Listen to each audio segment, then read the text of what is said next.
It is our privilege to have Mr. Lawrence Lam as our last honorable guest speaker tonight.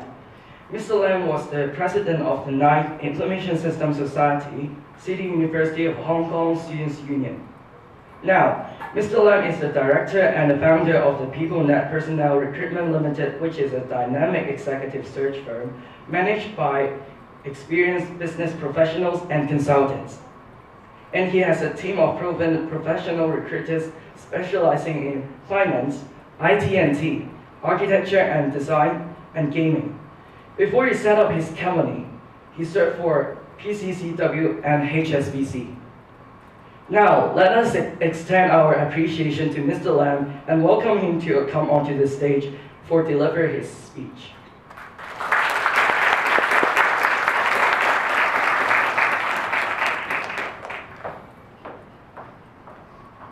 Good evening, President and honorable speakers. I'm very pleased to be invited by the ISS to share this memorable moment. And actually, I was the 9th ex-president of the society, and a little bit shy to stand here is about 24. Okay, I truly understand that the coming year will be an exciting year of the EXCO to serve the students. And I'm definitely sure it is not an easy task. There was quite a lot of controversial issues happening in Hong Kong last year. We can see that the different camp of the people in Hong Kong has been actually strongly tiered. I think there's no doubt that teamwork, faith, integrity, courage, and a lot more attributes are the crucial things to success. So I believe our EXCO can learn from this and to lead the students. So, okay, let's talk something not that macro. Okay, I would like to say we are not magicians. We cannot stop the world moving, and we are not victory or richly. We do not have unlimited resources to spend on. At the same time, we are not machines, so we cannot work around the clock without resting. And we are not Superman. We cannot fly and save the world. So, who am I?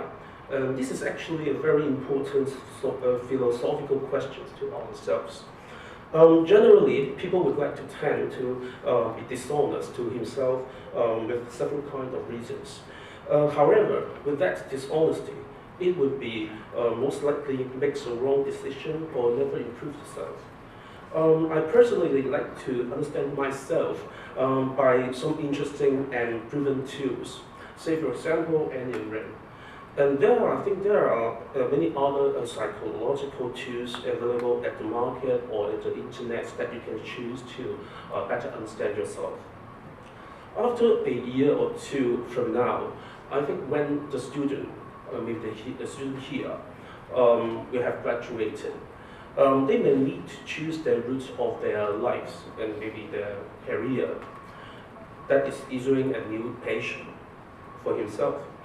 In our department at my time, most of them would either choose to work in IT field or marketing field, and some would choose to continue the study and start the companies.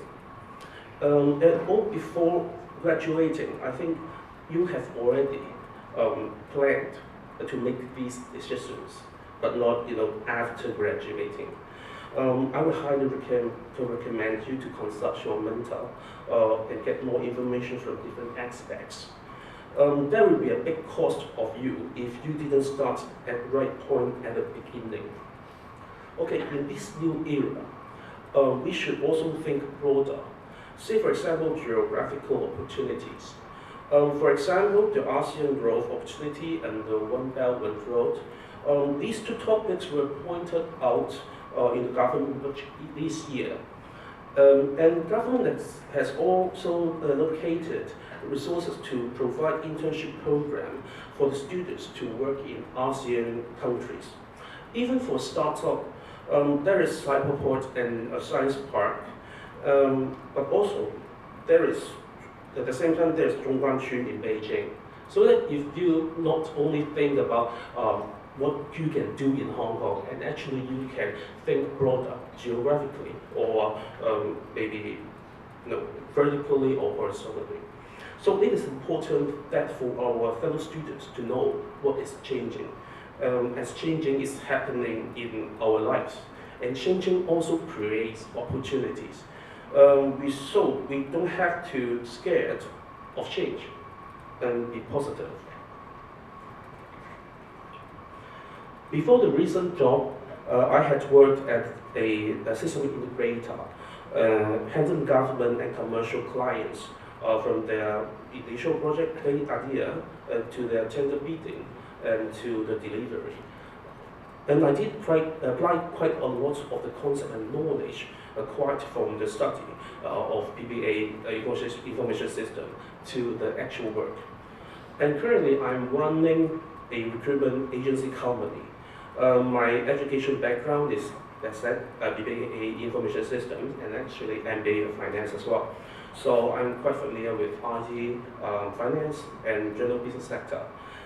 Recently, there are several clients asking us to provide them headhunting service for the senior post in mainland China and Southeast Asia, say for example, Singapore and Philippines. So it is good for someone to have the exposure and know the culture of these places. Also the capability to handle English, Cantonese, and Mandarin. Quite a lot of my candidates have to travel, say for example, China, Taiwan, Malaysia, even one needs to go to Cambodia. Okay, depends on their client needs. So it is quite normal to travel around. So better be open to any opportunity. For startup, actually I have my own plan too. Maybe within 2 years time, I want to do a startup on internet finance platform. But startup is always difficult and usually fail maybe at first time or second time. But there is no fear for a person with entrepreneurial characteristics. Failing is actually a way to learn. But if a failing can knock you down, then you should know you should do something different. So understand yourself and then try some challenge that may expand maybe out of your comfort zone, and then I think you can learn a lot. So what makes you come up to some of the decision at the end? Some aggressive one might want to do something potentially very good in the future. And some stable ones would like to stay at their comfort zone, maybe stay in Hong Kong with family. And there's no right or wrong on these decisions, but just capable and suitable. Generally, from my field, IT industry definitely changes the world already, and will be having its important role in the world in coming decades. We will see more different computerized devices make people can work, play, make things easier, and receive information at anywhere. The Internet of Things concept, including wearable computer like glasses, watch, and also including media like targeted advertising, and including many things that you couldn't think of. Also, the cloud computing model can save the cost and make things more efficient. So stick to the update trend, keep acquiring knowledge and be creative is definitely all of us need to do, especially in technology sector. So the true sign of intelligence is not knowledge, but imagination. So if I have time, I would want to discuss it, maybe to fellow students, not saying like 2015 prospect or 2016 trend, but what the thing will happen in 2020 or 2030. This is actually about imagination. So thank you for invitation by the Expo again, and I wish the Expo have a fruitful year. Thank you very much. Thank you, Mr. Lam. Please stay. As a token of our appreciation, we would like to present you with a souvenir.